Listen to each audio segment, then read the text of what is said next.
Muy bien. Bien, entonces esto nada más es un complemento a lo que ya habíamos comentado del proceso de traducción.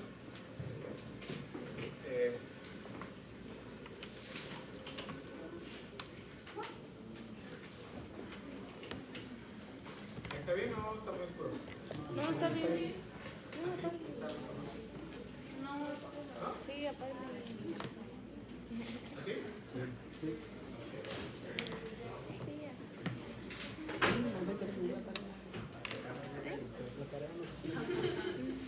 Acuérdate que estoy grabando. Esta parte, chicos, nada más es como para concluir lo que ya habíamos visto en traducción. Recuerden y no se confundan, no es lo mismo modificaciones post-transcripcionales a post-traduccionales. Post-traduccionales es después de la traducción. ¿Y qué es lo que vimos después de la traducción? Pues ya vimos todo el proceso y nos quedamos donde se libera el polipéptido. ¿Ese polipéptido ya es una proteína? Pues no. ¿Sí? Todavía es una sola cadena de aminoácidos. Para que sea una proteína, pues tiene que, primero que nada, plegarse, ¿sí? Tener su estructura tridimensional. Y esa estructura quedamos que se les da generalmente en el compartimento del retículo endoplásmico. En el caso de que sea una proteína que pase por el retículo endoplásmico, o a veces también se maduran ya cuando están en el sitio donde se van a localizar. Todo eso después de que ya vimos la traducción son modificaciones post-traduccionales. Esas modificaciones post-traduccionales son de varios tipos. Las principales son modificaciones químicas, pero tenemos otras, por ejemplo, la ruptura proteolítica, la adición de lípidos, adición de ubiquitinas, adición de citrulinas, que serían ubiquitinización o citrulinación. Las modificaciones químicas, como pueden ver, es glucosilación, hidroxilación, fosforilación, acetilación, metilación. ¿Qué es todo esto? Pues agregarle un grupo funcional adicional a esa proteína. ¿Qué sería una glucosilación? Agregarle ¿un qué? Una glucosa, un carbohidrato. ¿Sí? Hidroxilación, un grupo hidroxilo. Fosforilación, un grupo fosfato. Acetilación, un grupo acetilo. Y metilación, un grupo metilo. ¿De acuerdo? Yo le agrego algo adicional.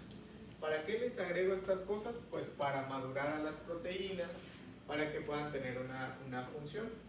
Muchas de esas modificaciones, como por ejemplo, ustedes recordarán la fosforilación, yo les decía que tenía que ver para activar enzimas como la polimerasa, por ejemplo. Si no está fosforilada, pues no funciona. Dentro de las células, muchas de las enzimas, muchos de los receptores que mandan señales adentro de la célula necesitan estas modificaciones químicas. Por ejemplo, la fosforilación es una de las más importantes. Hay otras proteínas que maduran de esta manera, vean. Por ejemplo, la ruptura proteolítica, esta es muy común en la insulina, por ejemplo. Ustedes saben que la insulina se genera como una proteína larga y después yo le tengo que quitar un fragmento, dos fragmentos de manera particular, para que madure y funcione, que es por ejemplo el péptido C, que es uno de los que se les tiene que quitar a la insulina para que pueda funcionar.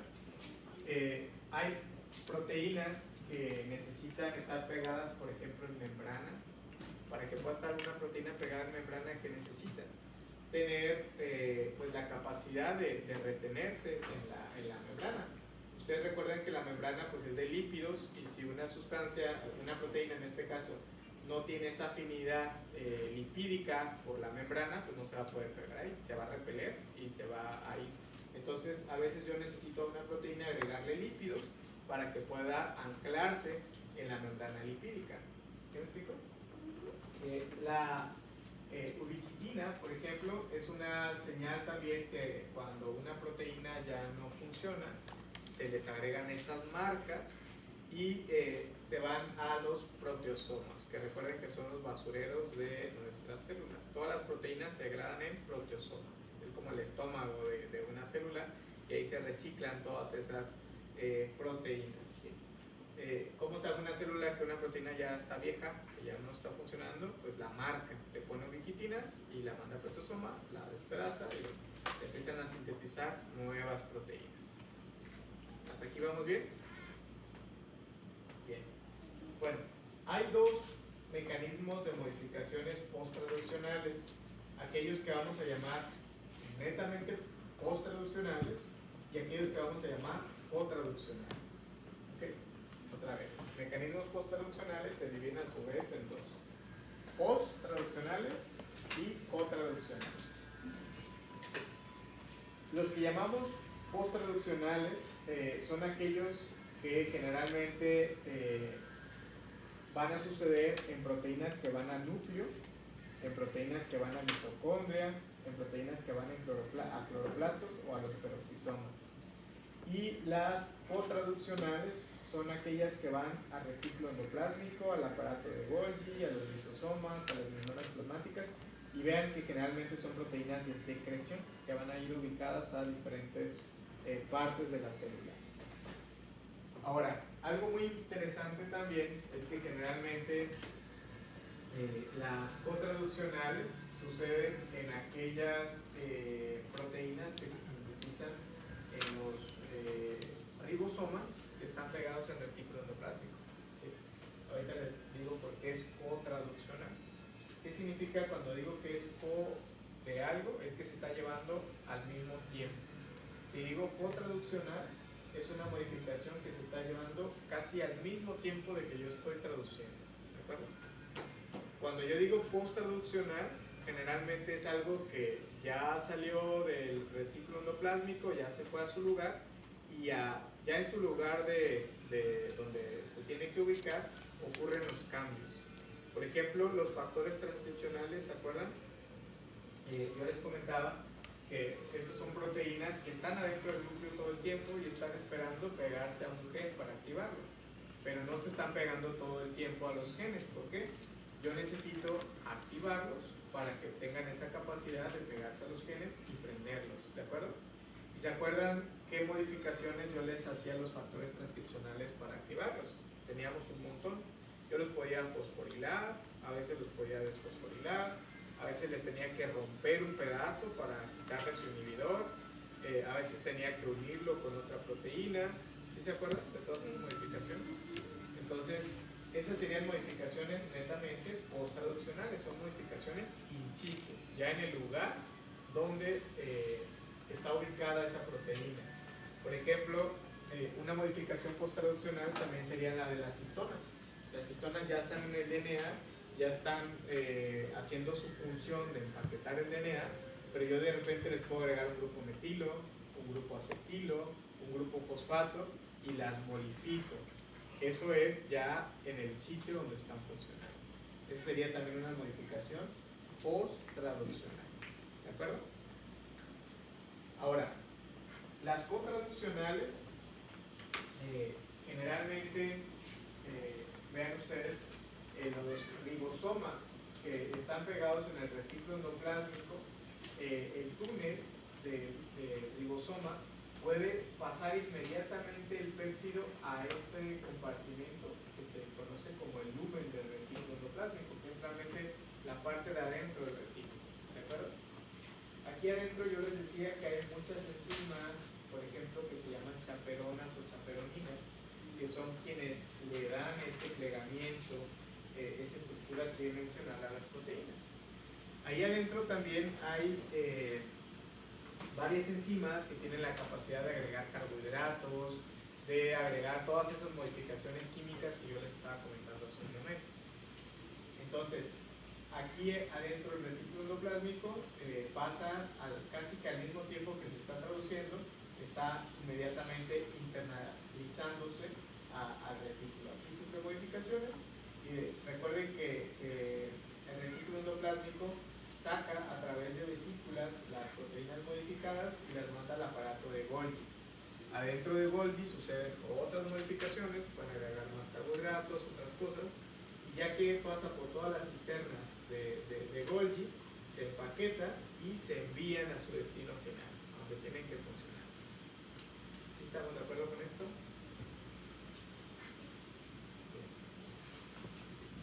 Bueno, les voy a poner algunos ejemplos, nada más muy rápidos, de cómo son de importantes estas modificaciones post-traduccionales en las proteínas y cómo no acaba la historia nada más una vez de que yo hago esta cadena de aminoácidos, o incluso después de que la proteína ya está plegada tridimensionalmente, a veces necesita cofactores para que pueda funcionar. Por ejemplo, ustedes saben que la acetilación crea una modificación de las histonas. ¿Para qué se acetilaban las histonas? Pues para poder perder su carga y liberar el DNA y regular la expresión de genes. Es un ejemplo que ya conocemos. Este es otro, por ejemplo, que no habíamos visto, que sería la carboxilación. ¿Y qué es la carboxilación? Pues agregar un grupo carboxilo a una proteína, ¿sí? Un ejemplo importante de la carboxilación tiene que ver con coagulación. Vean, dice, en presencia de un número de residuos de gamma carboxiglutamato en la región aminoterminal de la trombina, es esencial para su activación como factor de coagulación. ¿Por qué el gamma carboxiglutamato tiene que estar en estas proteínas que tienen que ver con la coagulación? Porque el gamma carboxiglutamato es una modificación que se considera como quelante. ¿Qué es una sustancia quelante? Esto lo van a escuchar mucho, incluso cuando vayan a canalizar y cuando hagan varias cosas. Algo quelante es algo que atrae iones bivalentes. Por ejemplo, el EDTA, que ponen para la coagulación, para que no coagule, es un agente quelante. Eso, ¿por qué es un agente quelante y por qué hace que no se coagule? Porque secuestra los iones de calcio, y el calcio es uno de los cofactores importantes para que las enzimas que funcionan en la cascada de coagulación respondan y coagulen. Si yo secuestro el calcio del medio, pues le quito ese cofactor a las enzimas que van a coagular y no van a coagular. ¿Estamos de acuerdo?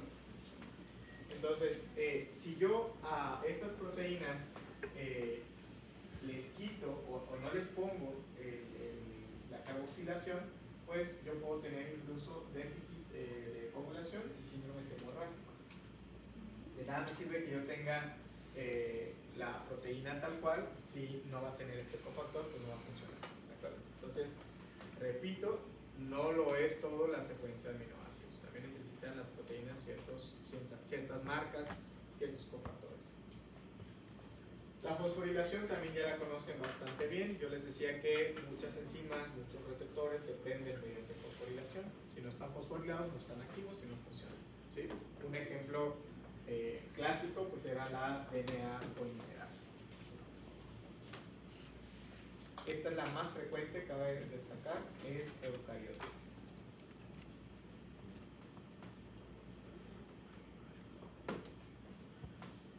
La hidroxilación es otra.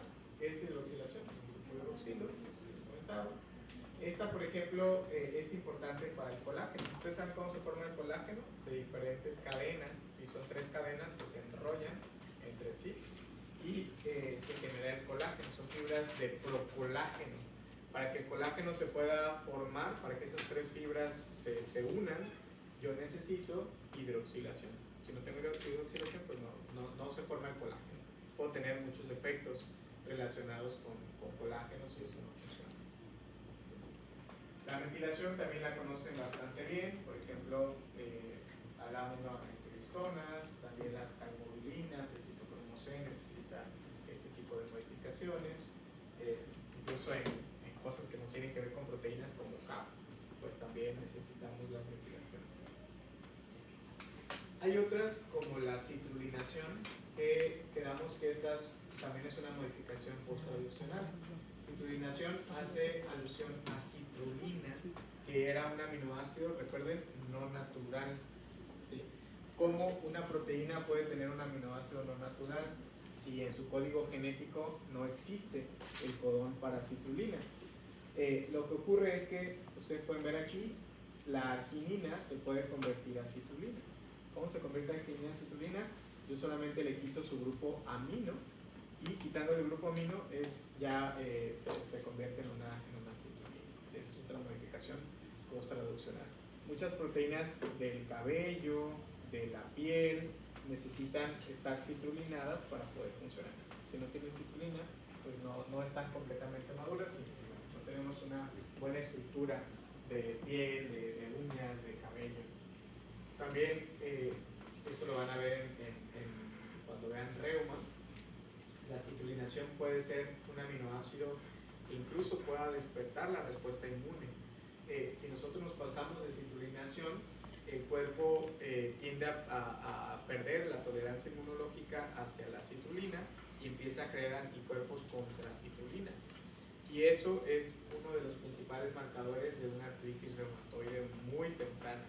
Incluso se ha visto que si a uno de ustedes le detectamos anticuerpos contra citrulina, pueden aparecerse hasta 10 años antes de que empiecen a tener todas las manifestaciones clínicas de la inflamación articular. Entonces es un marcador muy temprano de este tipo de enfermedades. Y finalmente tenemos la glicosilación. La glicosilación también es de las más comunes. Esta solamente es en eucariotas. Eucariotas no existen. Y esto tiene que ver con agregarle carbohidratos a las proteínas. Sobre todo, ¿qué proteínas tienen carbohidratos? Aquellas que llamamos del glicocálix, ¿se acuerdan?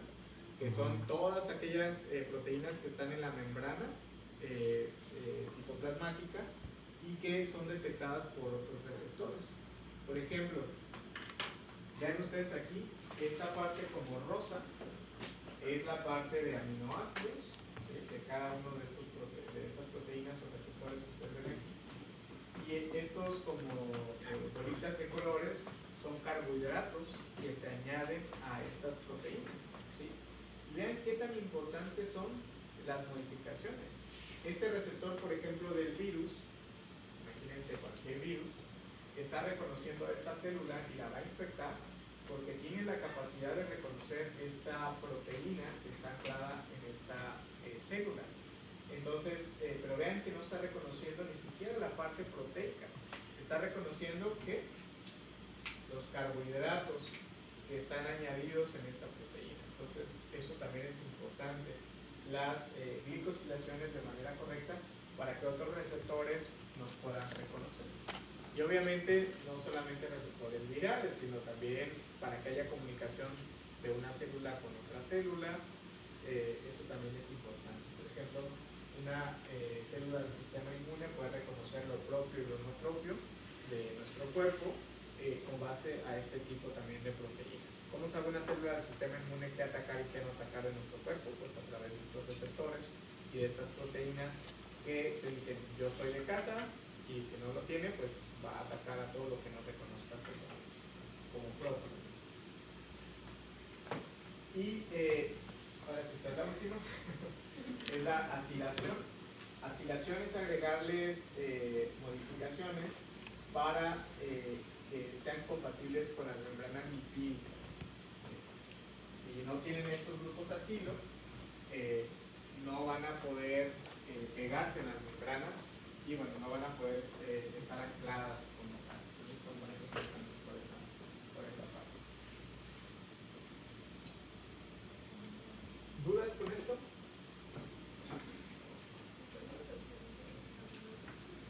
¿No? ¿Todo bien? Todas las modificaciones químicas van a ser post-traduccionales. Post-traduccionales, así es. Sí, el ribosoma no sintetiza ninguna proteína ya con alguna marca.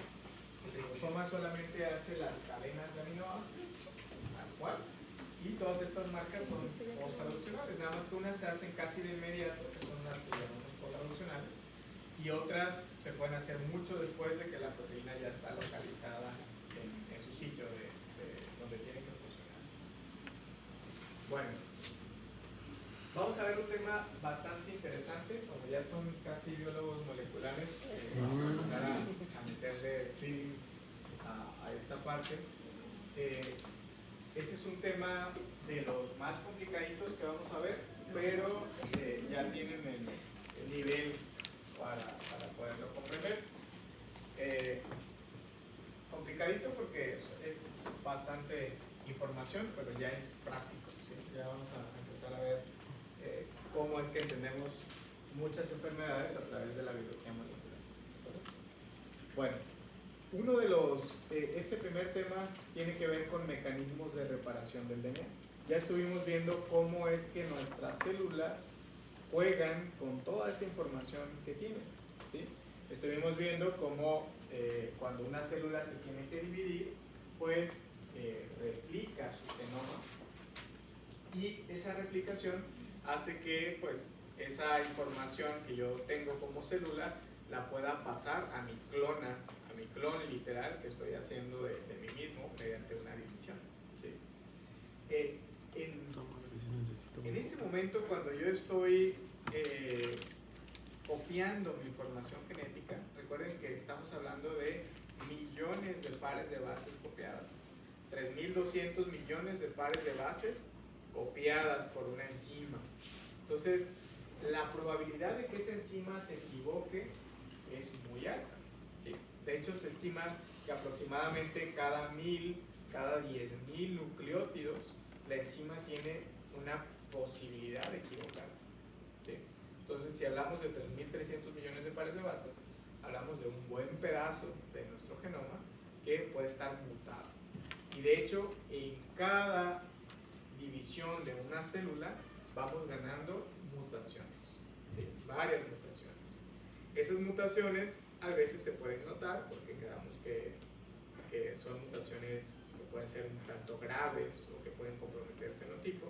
Hay mutaciones que no tienen un efecto tan fuerte, y hay mutaciones que pues no tienen aparentemente ningún efecto, ¿de acuerdo? Ahora, algo también que tenemos que tener en mente es que todo el tiempo nuestras células se están dividiendo, por lo tanto todo el tiempo nuestras células están mutando. ¿Cuántas células tenemos en nuestro cuerpo? Aproximadamente tenemos más de 3 trillones de células diferentes en nuestro cuerpo. Entonces imagínense todas esas células que se están dividiendo, la posibilidad de mutaciones que estamos teniendo día con día en nuestro cuerpo de mutar y de ganar mutaciones pues, graves. Muchas de esas mutaciones nos pueden dar cáncer, que es una de las consecuencias más importantes que tenemos de la mutación, ¿sí? Entonces, y nosotros podemos ganar más mutaciones dependiendo de el exposoma, que es todas las cosas a las que nosotros nos exponemos, contaminación, lo que comemos, estrés, radiación en luz UV y un montón de cosas, ¿sí? Y nos exponemos a diferentes cosas y las cosas nos hacen diferente efecto dependiendo también de nuestra etapa de vida. No es lo mismo que yo me exponga a radiación en una etapa fetal, a una etapa adulta o en adolescencia. Los efectos que pueden tener pues van a ser diferentes, ¿no? Entonces, debido a todo esto, nuestras células están en una continua reparación. Todo el tiempo nuestro genoma se está reparando. Hay errores que se corrigen desde que una célula se divide y hay otros errores que vamos ganando, no necesariamente cuando una célula está en división, pero los tenemos que reparar, ¿sí? Por ejemplo, todo el tiempo estamos con estrés. El estrés hace mucha inflamación. Esa inflamación causa que las células también se estresen, empiecen a generar radicales libres y los radicales libres pueden lesionar a nuestro DNA, ¿sí? Entonces, una mala alimentación, el alcohol, el tabaco, las drogas, la radiación, que no duermo bien. Entonces, imagínense, ustedes podrían ser mis conejillos perfectos para evaluar daño al DNA por causas de diferentes índoles. Bueno, entonces, por eso es tan importante que sepamos cómo funciona nuestro sistema de reparación y cuando no funciona bien, pues cuáles son las consecuencias. Bueno, antes de entrar a este sistema de reparación, me gustaría primero, pues, cuáles son los principales errores que puede tener nuestro genoma y qué es lo que tenemos que reparar. Antes que todo, recordemos que nosotros tenemos mutaciones, ¿sí? Las mutaciones las vamos a definir como cambios en la secuencia del DNA que son producto de alteraciones en bases nitrogenadas, en genes o en cromosomas. ¿A qué me refiero?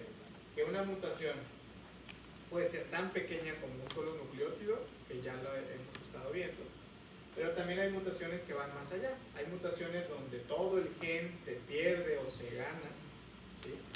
O hay mutaciones donde pierdo incluso cromosomas o gano cromosomas. Por ejemplo, las trisonías como el síndrome de Down es una ganancia de un cromosoma extra que no tiene cualquiera de nosotros. ¿De acuerdo? Entonces, hay mutaciones pequeñitas, hay mutaciones muy grandes, y hay mutaciones malas, hay mutaciones buenas, y sin embargo, recuerden que las mutaciones pues tienen que ver con variabilidad genética. No hay que ver las mutaciones siempre como algo muy malo. Recuerden que es parte de la diversidad, y eso es importante para que las especies pues sigan viviendo, se sigan manteniendo en el transcurso de los tiempos. Hay mutaciones que pues dan simple variabilidad, pero pues no es una enfermedad, como este tomate que está aquí raro. Si siendo un tomate no tiene aparentemente nada, pero algo ahí se le mutó y la forma cambió, ¿de acuerdo? Este dato también, y bueno, estos sí ya son mutantes con las proteínas verdes fluorescentes que se les agregan adicionalmente para que brillen estos ratoncitos. Son a propósito. Bueno, me gustaría ir definiendo cuántos tipos de mutaciones existen. Antes de entrar a esto, ¿se acuerdan qué diferencia había entre una mutación y un polimorfismo? Habíamos comentado eso creo que al inicio del curso. Una mutación y un polimorfismo, ¿qué sería diferente? Tenemos tres términos que van a estar viendo, que son mutaciones, polimorfismos y variantes. ¿De acuerdo? Tres conceptos diferentes.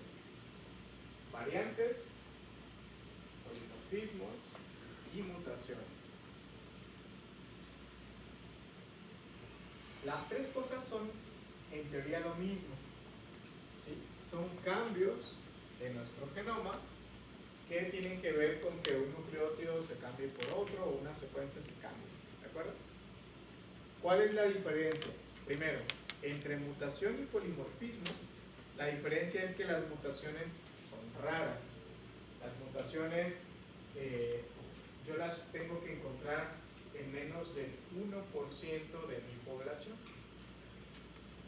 Si yo ahorita les hiciera una secuenciación a cada uno de ustedes para saber la secuencia de su genoma, yo quisiera ver en un gen en particular cuántos de ustedes están mutados, podría comparar la secuencia de cada uno de ustedes y diría, ok, de 100 individuos que tengo aquí en el grupo, uno tiene un cambio de nucleótidos en la secuencia, ¿sí?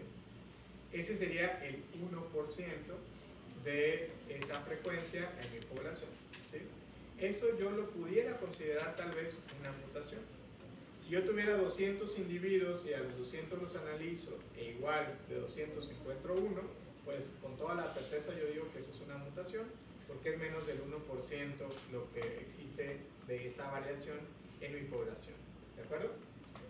Un polimorfismo sería esa misma variación, pero cuando ya ganó una frecuencia mayor. Si yo ahorita los analizo a ustedes, que son 100 individuos, y encuentro que 5 de ustedes tiene ese cambio en su gen, yo estoy hablando de que el 5% de ustedes tiene ese cambio, ¿de acuerdo?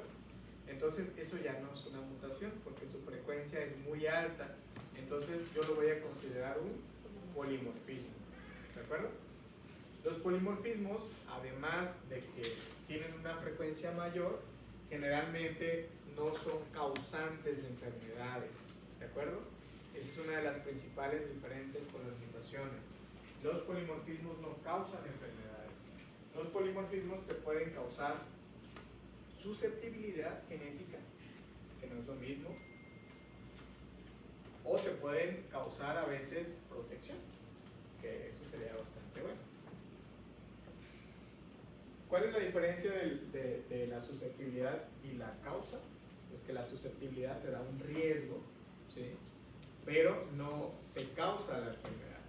¿Sí se acuerdan lo que yo les decía? Por ejemplo, yo puedo tener una mutación en el gen de la insulina que haga que produzca insulina a un 80% de lo que produce cada uno de ustedes. ¿De acuerdo? ¿Eso me causa diabetes? No. ¿Sí? Pero me hace más susceptible a la diabetes. ¿Por qué? Porque si yo consumo la misma cantidad de azúcar que alguno de ustedes, no la voy a metabolizar de la misma manera, va a ser un exceso todavía mayor para mí y eso puede hacer que gane resistencia a la insulina más fácil y que bueno, desarrolle diabetes en consecuencia en algún momento. ¿Sí estamos de acuerdo? Pero también pudiera ser que esa variación haga que mi enzima a lo mejor funcione mucho mejor que la de ustedes, ¿sí? Y eso va a hacer que alguien que toda su vida consumió refrescos, lo que sea, no necesariamente desencadene una diabetes. Entonces, que eso es lo que pasa mucho, por ejemplo, con los fumadores y que dicen, oye, pero fulanito, mi vecino, se avienta una cajetilla diaria y tiene como 40 años fumando y nunca le ha dado cáncer de pulmón. Entonces, ustedes dicen que yo me como uno cada X tiempo y pues, yo no creo en que el cigarro dé cáncer, ¿de acuerdo? Esos son casos excepcionales, o sea, no se juegue en su suerte. El tabaco tiene infinidad de componentes que son carcinogénicos, ¿sí? Y que en efecto está muy asociado con el cáncer. ¿Qué pasa con estas personas? Pues tienen a veces la fortuna de tener un súper sistema de reparación, que a pesar de que les están echando y echando ahí un montón de cosas que hacen que muten y que pudiera tener más riesgo de cáncer, su sistema es tan bueno que es capaz de bloquear todos esos intentos de las células de convertirse en cancerosas y pues no les pasa nada, ¿de acuerdo? Pero eso sucede en muchos individuos, ¿de acuerdo? La mayoría de nosotros tenemos un sistema regular o a veces mutado y a lo mejor con un cigarrito que yo me aviente a la semana ya estoy incrementando mi riesgo de tener cáncer de 10, 20, 30, 50 veces más que cualquier individuo, ¿de acuerdo? Entonces, ojo con eso. Bien, entonces, queda claro que es una mutación y que es un polimorfismo, ¿de acuerdo? Sí. Y la tercera es una variante. El tercer concepto es variante. Variante puede ser mutación o puede ser un polimorfismo. Si yo digo variante, estoy hablando de un cambio, ¿de acuerdo? Si yo no me quiero meter en rollos de si es una mutación o si es un polimorfismo, yo le puedo llamar variante y no pasa nada, ¿de acuerdo? Bueno, depende de cómo sea la pregunta, ¿sí? Si yo les digo variante en una frecuencia mayor a 1%, pues estamos hablando de que es un polimorfismo, ¿sí? Bueno, ahora está un poquito más hacia tendencia, les digo porque seguramente llevan genética ya en el siguiente semestre y les pueden preguntar. Hay una tendencia a desaparecer la palabra polimorfismos y llamarlas variantes. Ya polimorfismo como que está medio obsoleto, pero no está mal, ¿sí? Entonces, si tú justificas que es una variante que está en más del 1% de la población, la puedes llamar sin problema polimorfismo, ¿sí? Si por primera vez la estás estudiando en la población mexicana y todavía no sabes su frecuencia, pues mejor la llamo variante y no me meto en problema. ¿Sí? No sé si es una mutación o si es un polimorfismo. ¿Sí o no? Sí. Bueno, entonces, vamos de nuevo. Las mutaciones, yo las puedo clasificar en varios tipos. Una de las más importantes de cómo la clasifico tiene que ver con la célula afectada, ¿ok? Yo puedo decir mutaciones germinales y puedo decir mutaciones de línea somática, que no es lo mismo, ¿sí? ¿Cuáles son las mutaciones en línea germinal?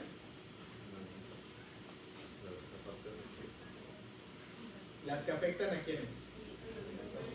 A las células productoras de gametos. ¿De acuerdo? Mutaciones en línea germinal son aquellas que afectan a las células productoras de gametos. Las mutaciones de línea somática o mutaciones somáticas son todas aquellas mutaciones que no afectan a la línea germinal. ¿De acuerdo? ¿Cuáles de las dos se heredan? ¿Cuáles son más importantes conocer en cuestiones médicas, clínicas? Las germinales. ¿Por qué? Porque allí hay un riesgo de que esa mutación yo la herede a mis hijos. ¿De acuerdo? Entonces ahí entra algo muy importante que se llama asesoramiento genético, y ya les tocará en genética conocer un poquito de eso. ¿De acuerdo? Si yo me fui a Vallarta todos los fines de semana y estaba 4 horas bronceando sin bloqueador y me dio un cáncer de piel, ¿sí? ¿Esa mutación qué es? ¿Somática o germinal? Somática. ¿Por qué?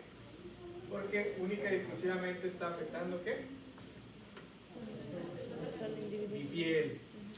Y es una mutación que yo gané de adulto, no era una mutación que me heredaron mis padres. ¿Estamos de acuerdo?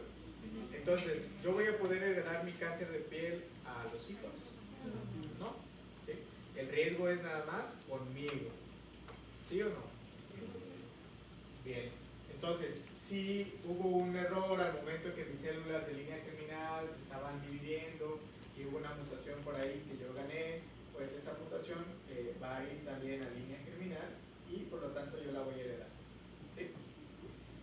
Hay otras mutaciones que pues vienen ya con nosotros en todas las células. Por ejemplo, aquellas que causan enfermedades monogénicas o enfermedades genéticas. Por ejemplo, hablábamos de acondroplasia, que son estos personas chaparritas o enanos que les llamamos.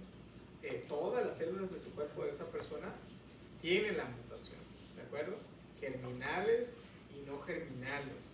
Entonces, ¿pueden heredar la acondroplasia? Sí, la pueden heredar, ¿de acuerdo? Y así se va a ir la cadenita. Sus hijos también van a poder, y sus nietos, y todo aquel que tenga la mutación la va a poder heredar. Porque es una mutación que viene en línea germinal. ¿Sí? ¿Estamos de acuerdo? Bueno, entonces, otro segundo nivel de clasificación tiene que ver con el tamaño de la mutación. Estas se pueden llamar génicas, cromosómicas y genómicas, y según la extensión entonces del material genético afectado es como las clasificamos. Las más chiquitas son las génicas, ¿sí? Las medianas serían las cromosómicas y las grandes serían las genómicas. De hecho, el nombre te lo va a decir. Génica es un solo gen comprometido. Cromosómicas habla ya de cromosomas, y genómicas habla ya de todo mi genoma. ¿Okay? Las génicas dicen que provocan cambios en la secuencia de nucleótidos de un gen. Estas ya las conocen ustedes bastante bien. Un cambio de una adenina por una timina, de una guanina por una citosina, en cualquier parte del genoma sería una mutación génica. Estas mutaciones se llaman también de un solo nucleótido, ¿sí? O SNPs, o SNV, que significa SNP, polimorfismos de un solo nucleótido, o SNV, variaciones de un solo nucleótido, ¿sí? Por sus siglas en inglés. Los cromosomas, las cromosómicas, dice que afectan la disposición de genes en el cromosoma. Es decir, puede ser una deleción, una duplicación, una triplocación o un isocromosoma. ¿Qué sería una deleción? Que se le corta un pedazo a un cromosoma. ¿De acuerdo? Si yo le quito un pedazo a un cromosoma, no me estoy llevando nada más un gen, me puedo llevar varios genes. ¿De acuerdo? ¿Qué sería una duplicación? Que se duplica un pedazo de un cromosoma. ¿De acuerdo? ¿Qué sería una translocación? Que un pedazo se pega en otro sitio. ¿De acuerdo? ¿Y qué sería un isocromosoma? Iso es igual que cromosoma. cromosoma igual. ¿Qué significará eso? Los isocromosomas son llamados también cromosomas en espejo. Y es una mutación en la que el cromosoma no tiene un brazo P y un brazo Q. ¿Se acuerdan que los cromosomas tienen un P y tienen un Q? Los isocromosomas tienen dos Q o dos P's. Se duplica el bracito y bueno, es un cromosoma raro porque tiene dos brazos P's o tiene dos brazos Q. Es un cromosoma en espejo. Ahí tenemos una imagen. Y las genómicas dicen, alteran el número de cromosomas típico de la especie. Estas mutaciones genómicas pueden ser aneuploidías o pueden ser poliploidías también. Alteran el número de cromosomas típico de la especie. Ejemplo de una mutación genómica, ¿cuál sería? Síndrome de Down. ¿Por qué? Porque ¿cuántos cromosomas tengo? 3. ¿Down? ¿Cuántos cromosomas totales tiene una persona con Down? 47. ¿Sí? ¿Por qué tiene 47? Porque tiene un 21 extra. ¿Vale? Sí. ¿Qué más podría ser genómica? Turner, porque teníamos ¿cuántos? 45 cromosomas. El Turner nos hace falta un X y nada más tienen 45. ¿De acuerdo? ¿Qué más? Genómica, ¿qué más podría ser? Una poliploidía, donde en vez de 46 tenga un par extra de 23 cromosomas, o a veces dos pares extras de 23 cromosomas. Eso que vimos ahorita se llaman aneuploidías. Aneuploidías es cuando el número cambia. 45, 47, 48, 49 serían aneuploidías. Y si yo hablo de poliploidías es que tengo un set completo extra, ¿sí? Por ejemplo, en lugar de tener pues un par de 23, tengo 3 juegos de 23. Eso sería una poliploidía. ¿De acuerdo? ¿Sí o no? Sí. ¿Dudas con esta clasificación? Bien. La tercera clasificación sería el origen de la mutación. Las mutaciones pueden ser espontáneas y las mutaciones pueden ser producidas o inducidas, causadas por agentes. ¿A qué le suena que sea espontánea la mutación? De repente, y esas se causarían ¿por qué? Son mutaciones naturales. ¿Sí? Les dije, las enzimas se equivocan. Entonces son aquellas mutaciones que por naturaleza las vamos a tener. Las enzimas se equivocan y nos van a ir metiendo mutaciones. ¿Y las provocadas por agentes mutagénicos? Pues su nombre lo dice. Son aquellas que son inducidas. De por sí nuestras enzimas se equivocan y si yo le agrego que me expongo a algo, pues ese algo me va a aumentar la tasa de errores y por lo tanto la tasa de mutación. ¿Sí o no? Sí. Bueno, y la última tiene que ver con el efecto de la mutación. La mutación tiene 3 posibles efectos que estuvimos viendo, clasificando los efectos de manera general. Una mutación puede ser perjudicial, que es generalmente lo que pensamos cuando hablamos de una mutación, pensamos en algo malo que nos causa. La mutación también puede ser neutra, es decir, pues no causa gran cosa, aparentemente no se ve ningún cambio. Y hay mutaciones que pueden ser beneficiosas. ¿Qué mutaciones beneficiosas conocen? Les decía unos donde podrían tener una mayor respiración debajo del agua. ¿Qué más?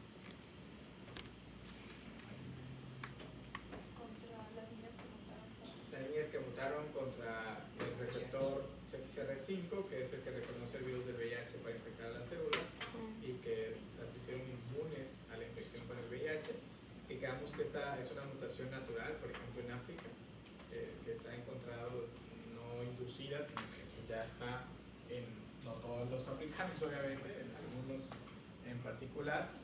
¿Qué más? Son medio racistas. ¿Qué otras mutaciones beneficiosas, Karen, no les gustaría tener?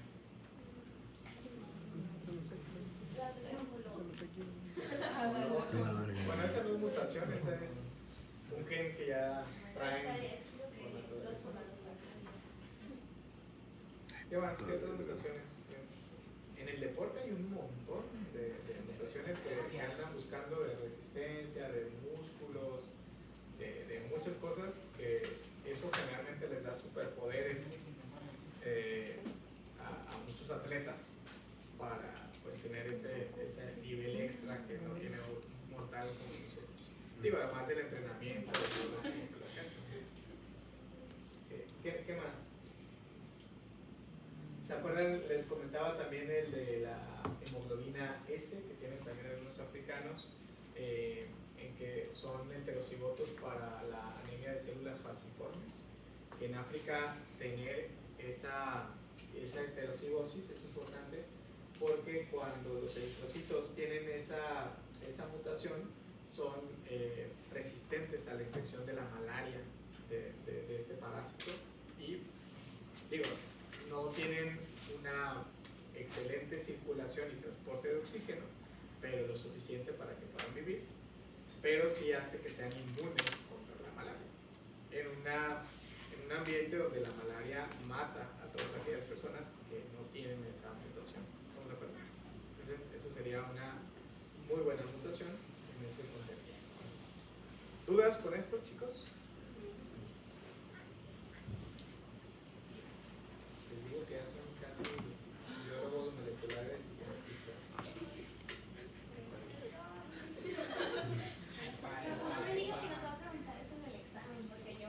Claro, este examen que viene está bien divertido. Ay, sí. Yupi. Para mi promedio, ¿no? Doctor, este va a ser el último examen, ¿verdad? El último. ¿No quiere hacer otro para recuperar calificación? Este examen es completamente práctico, está muy bonito. Entonces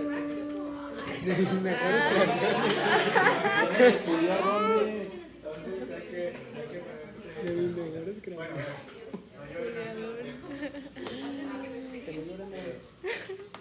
estos son algunos ejemplos de mutaciones que hemos estado también ya viendo, chicos. Ya vimos algunas de ellas en el caso de traducción. ¿Sí? Hay mutaciones génicas como estas que ya veíamos, ¿no? Las mutaciones las podemos dividir en transiciones y transversiones. La transición es una purina por purina y una transversión es cuando cambias de versión de nucleótido. Una purina, por ejemplo, por una pirimidina o viceversa. Esto no tiene mucho chiste. Las inserciones y deleciones, ¿qué eran? Inserción, un nucleótido de más. Deleción, un nucleótido de menos. ¿Y eso qué podría hacer? Que se recorra el marco de lectura y que, bueno, se generen un montón de aminoácidos que no esperaba. O incluso se pueden generar también codones de terminación prematuros que pueden ocasionar proteínas tumorales. ¿Se acuerdan? Las cromosómicas son estas que les decía. También hay mutaciones cromosómicas que son de lesiones y translocaciones. Ojo, no es lo mismo una deleción puntual, una deleción génica, con una deleción cromosómica. Si yo hablo de una deleción puntual, pues hablo de un nucleótido de más o un nucleótido de menos adentro de un gen. Si hablo de una deleción cromosómica, me estoy refiriendo a que puedo perder muchos genes en un segmento de un cromosoma que yo estoy arrancando. Por ejemplo, vean que este cromosoma está compuesto de 10 segmentos. En cada uno de estos segmentos puede haber 1, 2, 3, 4, 5 genes adentro de cada segmento. ¿De acuerdo? Entonces, aquí en este cromosoma yo estoy perdiendo el segmento 5 y 6. Aquí adentro yo puedo estar perdiendo varios genes. ¿Sí? Hay muchos síndromes genéticos que ya van a ver en genética que son causados por microdeleciones.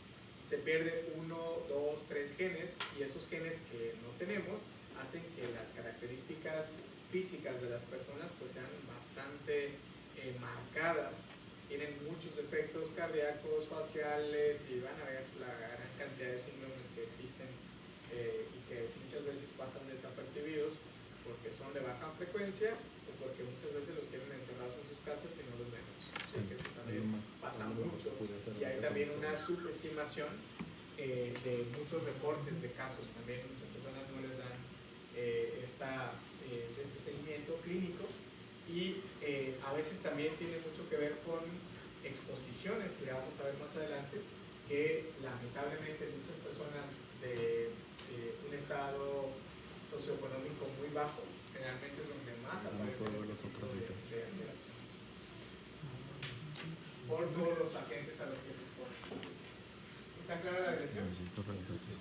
La translocación, vean que es un fragmento donde no estamos perdiendo nada, vean, pero está cambiando de lugar.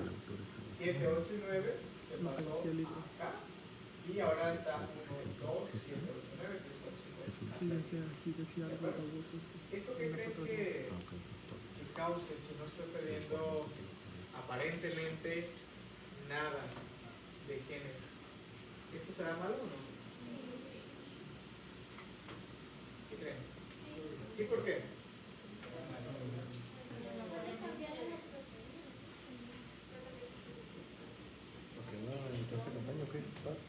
¿Puede cambiar qué?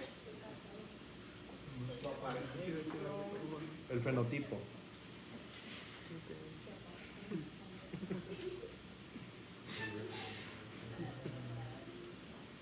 ¿Qué creen que suceda con esto?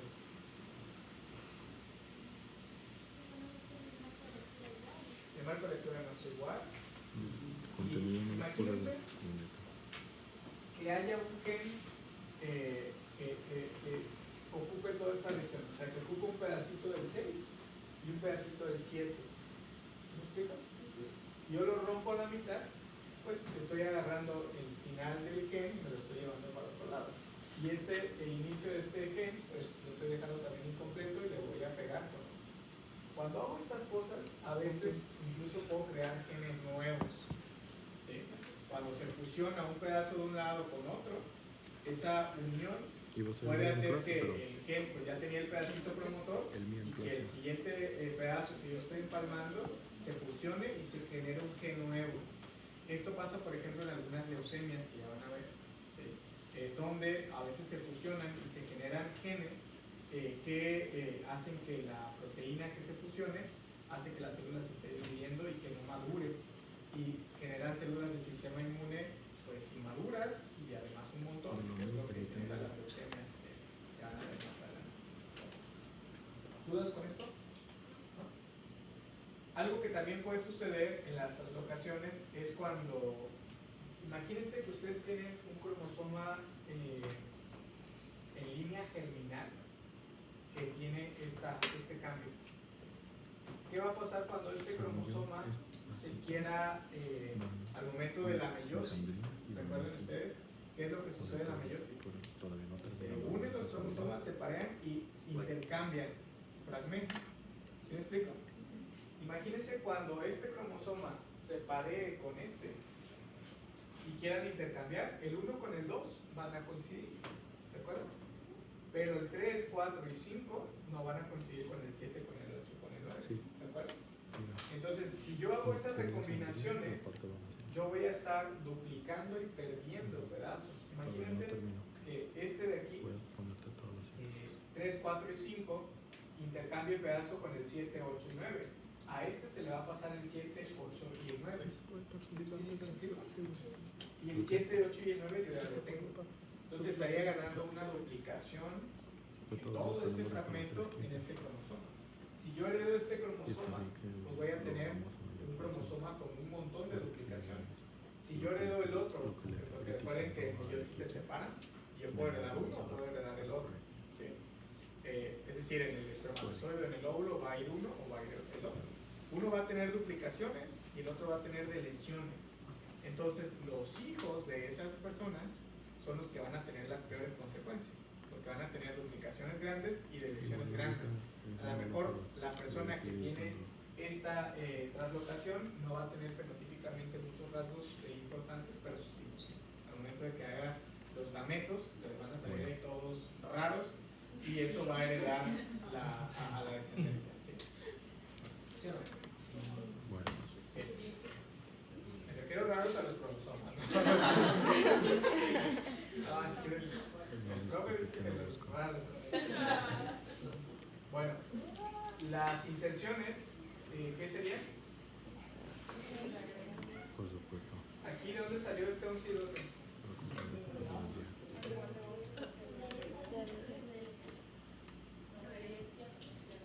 Por ejemplo, puede ser, ¿sí? Estas deleciones a veces se van y se pegan en otro cromosoma, en un afán de resguardar la información y que no se pierda, y generan también pues, cromosomas raros ahí grandes. ¿Sí me explico? ¿Y qué sería un isocromosoma? Vean, chicos. Este es un cromosoma con un brazo P y un brazo Q. Así deberían de ser. ¿Y qué es un isocromosoma? Imagínense que este cromosoma se duplica y vean, este mismo fragmento está aquí arriba. Esto es un isocromosoma. Es un cromosoma que es igual en ambos lados. ¿Sí? Pueden ser dos P's, sería un cromosoma chiquito, o pueden ser dos Q's. Generalmente siempre son dos Q, porque los P se pierden, como son tan pequeñitos, esos generalmente se degradan y no los tenemos. Siempre son dos Q. ¿Qué pasaría en un isocromosoma si alguien hereda un isocromosoma?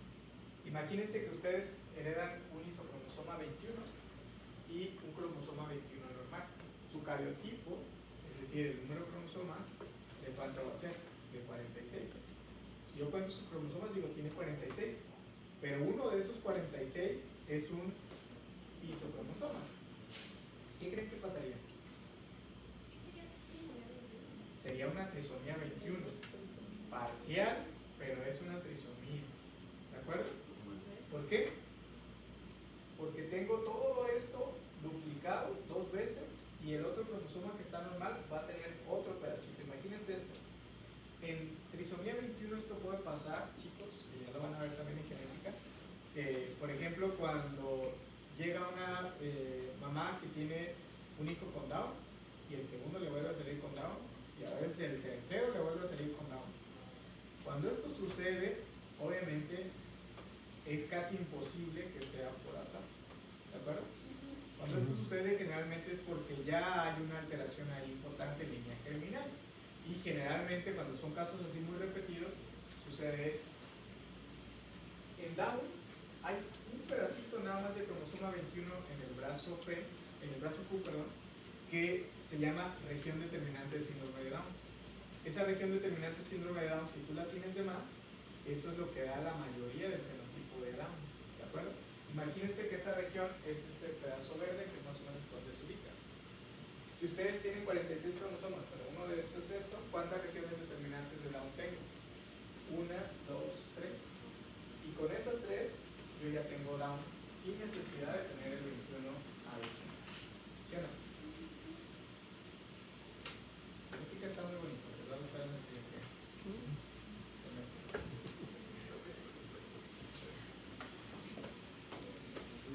Ok.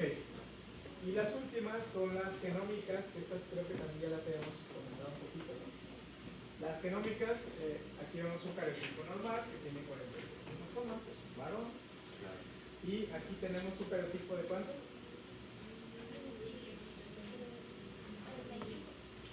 45. ¿Qué me falta? Una X o un Y, dependiendo de qué hubiera sido esto, ¿sí? Pero como tiene solamente una X, entonces es una mujer y se diferencia al fenotipo de doble. ¿De acuerdo? ¿Este qué cariotipo tiene?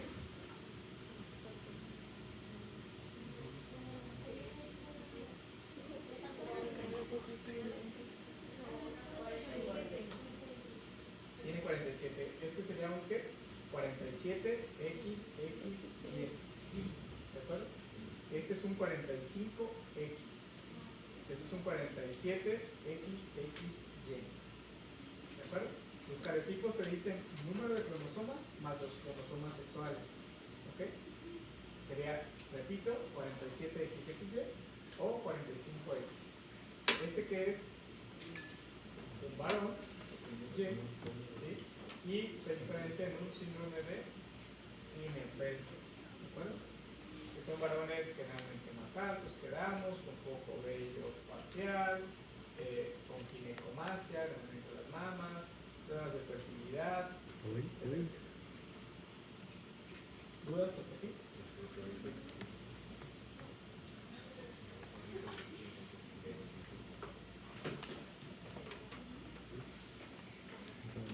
Buenos y cosas,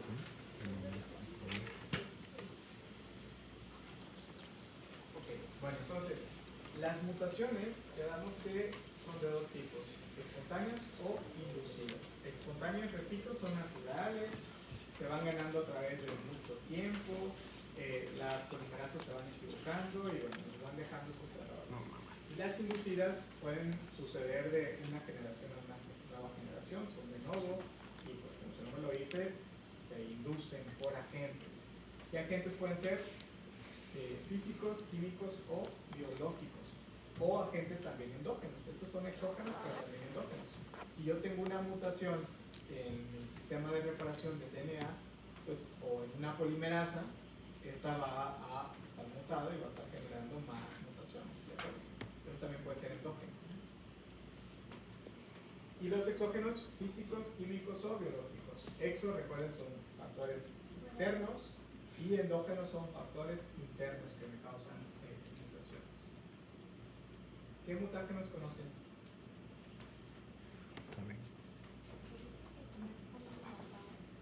Comida enlatada. ¿Por qué la comida enlatada?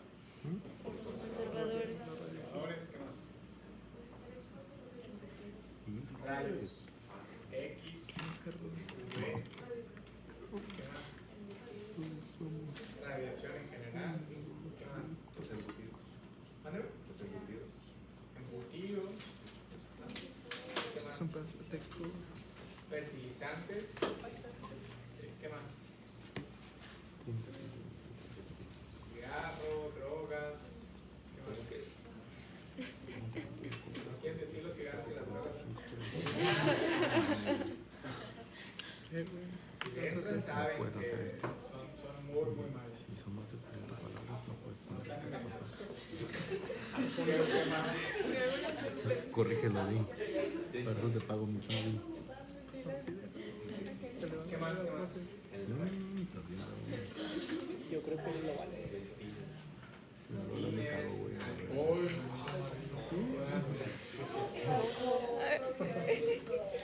El alcohol es sumamente malo. Bueno, Ahora se ha visto para etapa embrionaria. Entonces, chicas, si en algún momento quieren tener un bebé, mucho tiempo tienen que dejar de consumir alcohol. O sea, tiene que ser cero, porque hay un montón de experimentos muy recientes sobre la exposición de alcohol en bebés, en ratas, y es terrible el desarrollo, todo lo que el desarrollo cerebral, el sistema nervioso central en bebés, brutal lo que les afecta con esto. Tengo una pregunta, ¿también incluye eso la cerveza? Porque se tiene un rumor ahí por ahí que ayuda a la producción de, o sea, de la lactancia. La cerveza también. Pero no es la cerveza, es la cebada que tiene. Por eso, pero si dicen una cerveza. Ah, sí, claro, pero sí, es la cebada y es además posterior. Turistas venden las pastelitas No le con tengo la que ver. cebada. Aunque todavía se sigue desarrollando Del 96. pero entonces no creo que no le hagan tanto daño. Un tonayo. Mejor cebada y otra cosa. O cerveza sin alcohol. Andar como Bueno, los mutágenos pueden ser directos o indirectos. ¿Qué es un mutágeno directo? El mutágeno directo es aquella sustancia, radiación, lo que sea, que por sí solita es capaz de hacer que mutemos nuestro genoma. Y el efecto indirecto es aquella sustancia que hace que nuestro sistema de reparación se equivoque y el propio sistema de reparación meta la mutación. ¿De acuerdo? Otra vez, directo, la sustancia o lo que sea, solito va al DNA y hace de las suyas, hace un cambio, le quita algo, se le pega o directamente modifica el DNA. ¿De acuerdo? Y el indirecto, esa sustancia afecta al sistema de reparación y el propio sistema se equivoca y mete los errores. ¿Sí o no? La luz UV vamos a ver que es un ejemplo de un mutágeno indirecto. ¿Sí? Hace que el propio sistema de reparación se equivoque y nos meta ruidos. Bien. Los mutágenos pueden ser físicos, químicos o biológicos. Físicos, por ejemplo, la luz UV, la radiación, el choque térmico, las radiaciones en general. Los químicos pueden ser colorantes de acridina, formaldehído, agentes alquilantes, ácido bórico, colchicina, LSD, nicotina, sulfato de cobre. ¿Sí? Los virus, los biológicos pueden ser virus, pueden ser algunas bacterias, pueden ser algunos hongos, algunos transposones. ¿Por qué un virus podría ser un mutágeno? ¿Como el VIH? El VIH, por ejemplo. ¿Por qué podrían ser mutágenos? Porque alteran habíamos dicho que el VIH Pueden ser. Pero ¿cuál sería el efecto principal de un virus que pueda ser mutágeno? ¿Qué virus conocen que se asocia con cáncer, por ejemplo?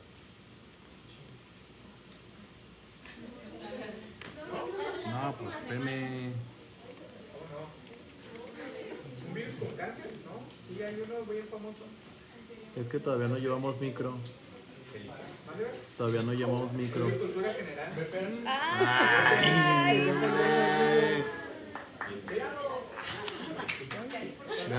Qué ganas de humillar. El VIH, por ejemplo, es el factor principal asociado a cáncer cervical. ¿Por qué? ¿Qué hacen los virus? Hay virus que generalmente los que pueden ser mutágenos son los que se integran a nuestro genoma. ¿Sí? Su propio genoma corta adentro de nuestro genoma y se inserta. Entonces, al momento que anda cortándose y se mete, puede meternos mutaciones que nos causan problemas. Y otros, por ejemplo, como el virus del papiloma humano, lo que hacen es bloquear enzimas de reparación del DNA. Y de esta manera se pueden integrar fácilmente, pero como nos están bloqueando el sistema de reparación, pues hacen que la célula se siga equivocando y bueno, además de que se insertaron, pues las células se transforman también en cancerosas. Los hongos y las bacterias, ¿por qué podrían ser?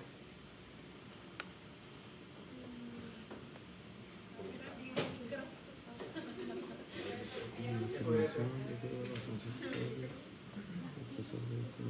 Hay hongos, por ejemplo, como los aspergillus. Aspergillus. Ah, los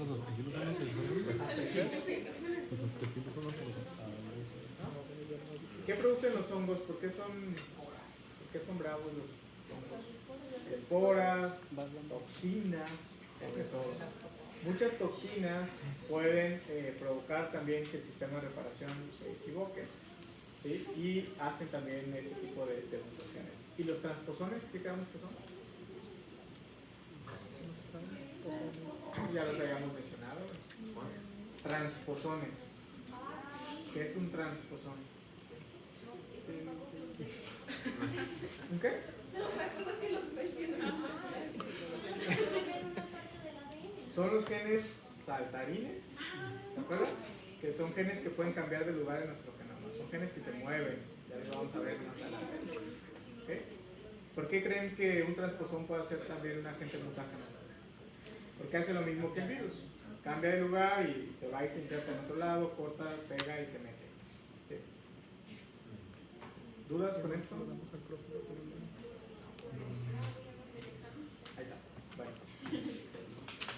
Las sustancias químicas, biológicas, físicas que nos causan mutaciones, las voy a llamar las algo que causa una mutación se llama mutágeno. Sin embargo, los mutágenos tienen diferentes efectos. ¿De acuerdo? Dependiendo del efecto que tenga el mutágeno, yo le puedo cambiar de nombre. Por ejemplo, si el mutágeno me causa cáncer, yo ya no lo llamo solamente un simple mutágeno. ¿Le llamo qué? Carcinógeno. ¿Sí? Carcinógeno.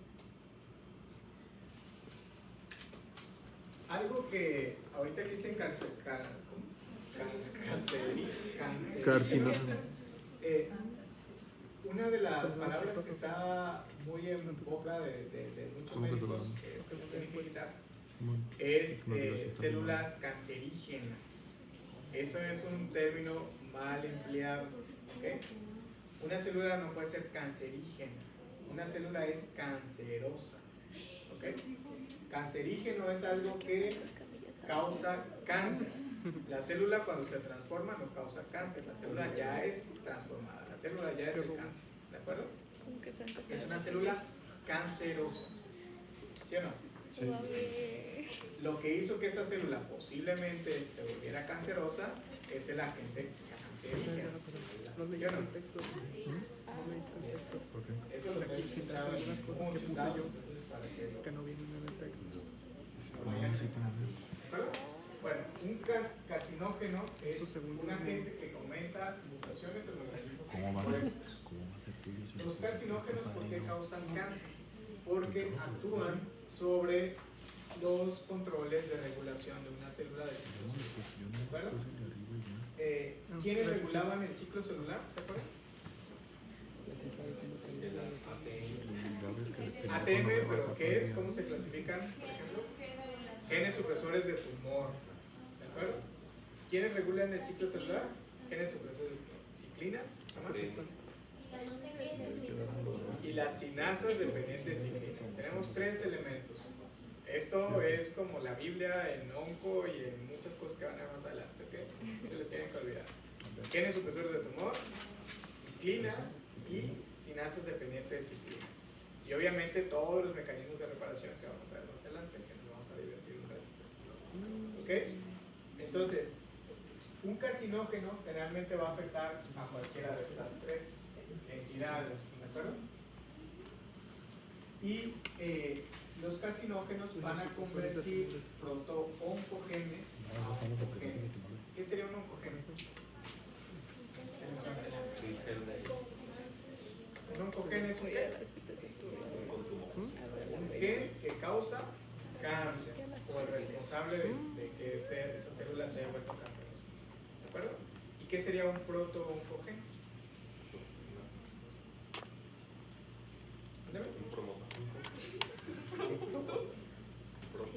¿Proto qué es? ¿Dónde han escuchado la palabra prototipo? Prototipo, ¿okay? Por ejemplo, ¿qué sería un proto-oncogene?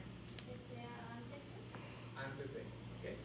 Entonces, si el gen mutado es el oncogene, ¿qué sería el proto-oncogene?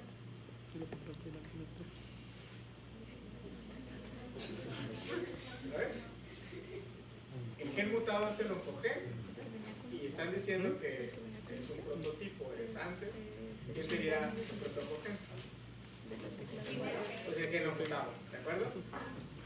El gen normal es un proto-oncogene.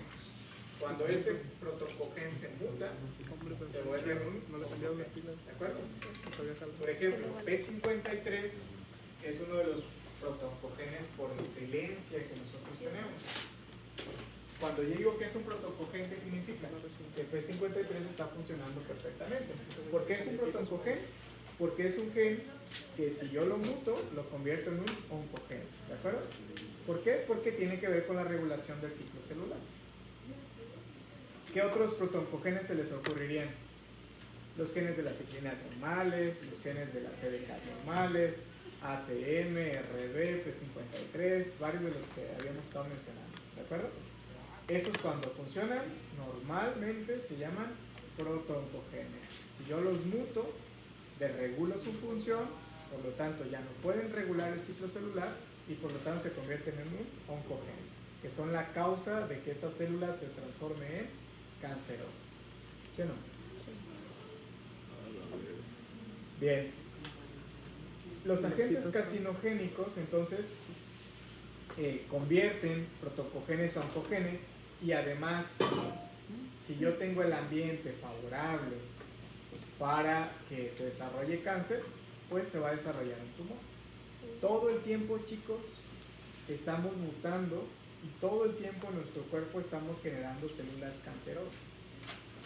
¿Por qué no estamos todos llenos de cáncer? Porque nuestro sistema de reparación puede detectar esas células que se están transformando y las van a reparar. Si no las pueden reparar, las va a mandar a muerte, las manda a apoptosis y estamos matando todo el tiempo células malignas en nuestro cuerpo. Hay veces también que se está desarrollando un tumor, pero también nuestro sistema inmune es tan bueno que puede ir y lo mata y bueno, ni nos enteramos que estamos desarrollando cáncer, ¿de acuerdo? Por eso el ambiente es fundamental. ¿A qué me refiero con el ambiente? No necesariamente el medio ambiente, sino que mi propio cuerpo puede ser ese ambiente para que se desarrolle o no se desarrolle el tumor.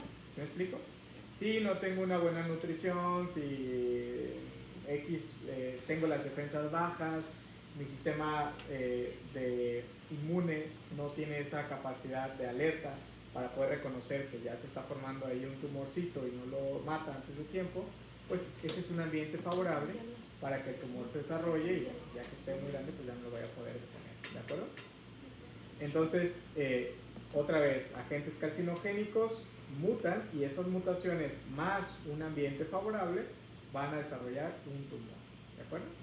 Hay veces que yo traigo mutaciones ya también en protocogenes que pues prácticamente serían un oncogen, pero que no son suficientes para que yo desarrolle cáncer. Yo necesito un factor ambiental extra para que ahora sí desarrolle la enfermedad, ¿de acuerdo? Ese factor extra puede ser, ahora sí, que fume, que no sé, consuma asbesto, que esté expuesto a plaguicidas. Eso va a aumentar la tasa de errores de esa célula y bueno, ya no la voy a poder detener para que se convierta en un tumor, ¿de acuerdo?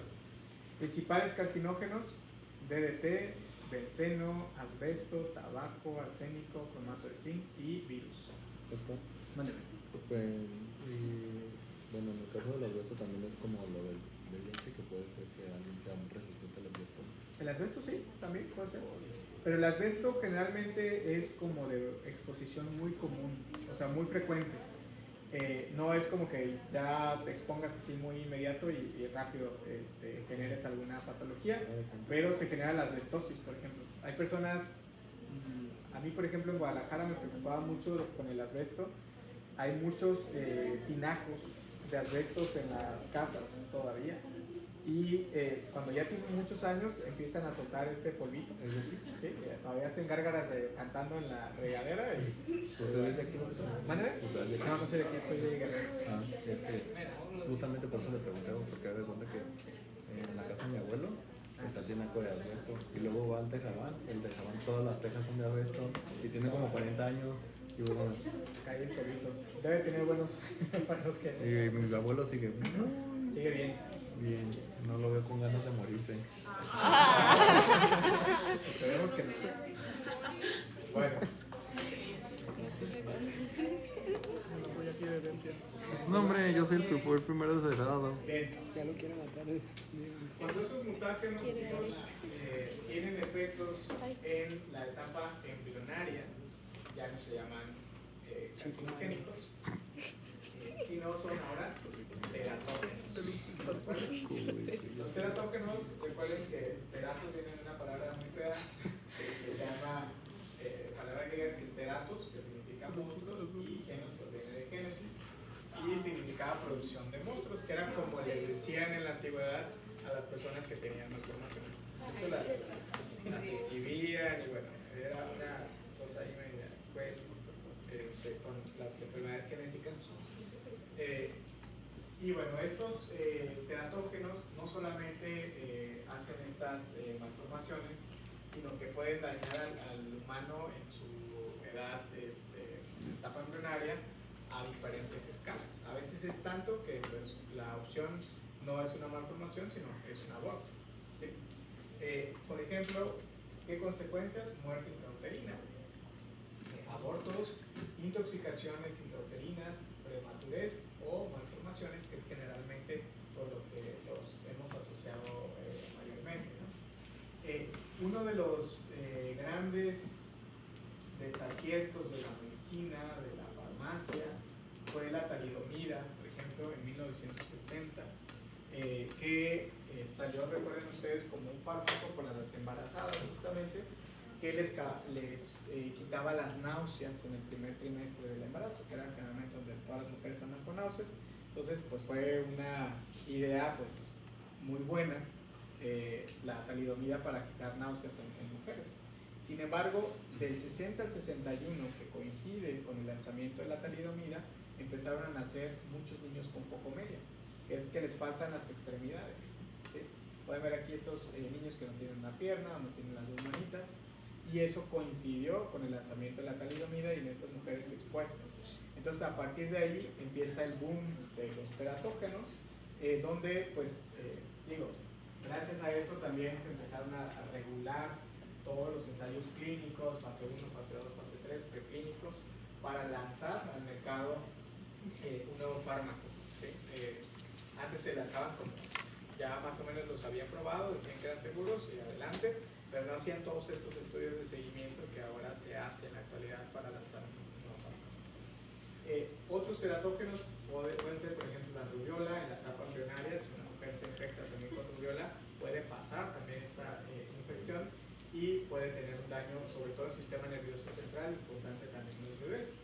Otros teratógenos pues son las radiaciones, algunos fármacos que ya vimos, el propio tabaco. ¿Y por qué el gato? ¿Recuerdan?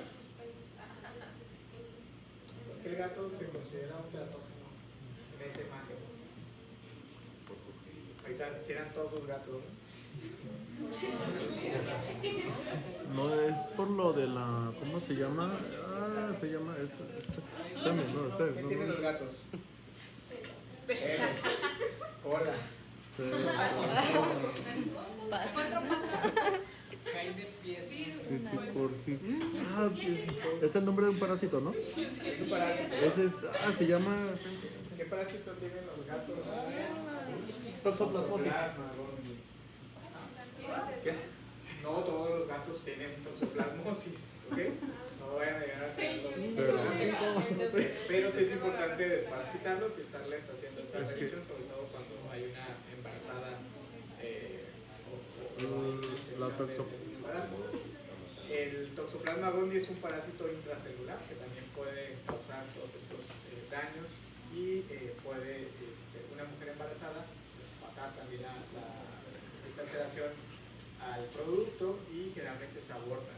Cuando una mujer ya lleva un aborto, un segundo, un tercero, muy consecutivamente, casi siempre la primera sospecha es toxoplasmosis. ¿Okay? Entonces, ese también es un teratógeno importante. ¿Y necesariamente te tiene que dar por bebé un gato o puede ser cualquier otro tipo? No sé qué más reservorios haya, pero el gato es el principal por el que el doméstico.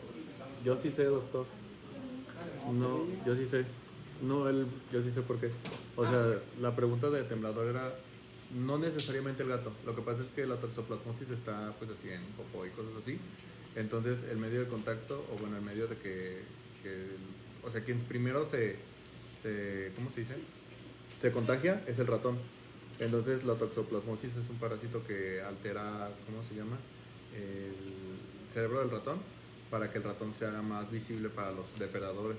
Y al momento de que el gato se come el ratoncito, ya es cuando adquiere la toxoplasmosis.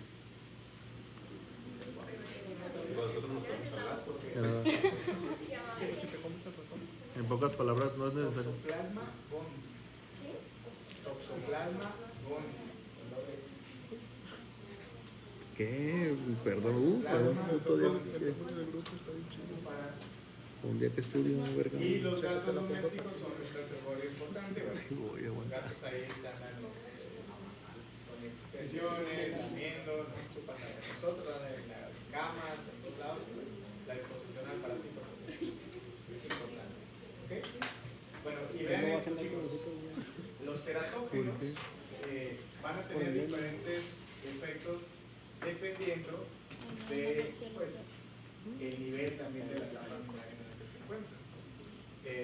Hay teratógenos que están relacionados con ciertas malformaciones de manera particular y hay también ciertos riesgos durante la etapa embrionaria de una malformación de cualquiera de los sistemas que nosotros estamos teniendo. Por ejemplo, para que nosotros tengamos problemas por algún teratógeno a nivel del sistema nervioso central, vean ustedes, en rojo es la etapa crítica de donde un teratógeno nos podría alterar el nivel del sistema nervioso central, que sería más o menos a partir de la tercera semana de gestación hasta la sexta semana de gestación. A partir de la sexta semana el teratógeno se hace, o sea, se debilita, al menos en ese sistema de manera particular, y ya no hay una tanta afectación. ¿Esto por qué será? Porque, bueno, generalmente la maduración más importante donde el teratógeno pudiera alterar ya pasó en esas primeras etapas. En etapa, por ejemplo, también a partir de la cuarta semana a la sexta, problemas cardíacos pueden ser los principales, los ojos, el sistema auditivo, las extremidades. Por ejemplo, en paladar paladar hendido, por ejemplo, a partir de la séptima semana de gestación hasta la novena más o menos, es donde la exposición a teratógenos podrían estar más asociadas a este tipo de malformaciones, ¿de acuerdo? Entonces, por eso, en diferentes momentos, pues tenemos que cuidarnos también de diferentes cosas. ¿Dudas con esto? ¿Cuáles son los efectos teratógenos? Todo esto. Mutaciones, aberraciones cromosómicas, interferencias mitóticas, síntesis de RNA, daño metabólico, afecta ciclo de Krebs, sistema de electrones también se ve afectado, desequilibrios móticos. Entonces, la opción de daños pues es muy grande. Entonces, hay que cuidarse mucho en esta etapa. Bueno, vamos a dejar la clase aún porque necesito al 100 en la siguiente parte. Hombre, mejor dígale.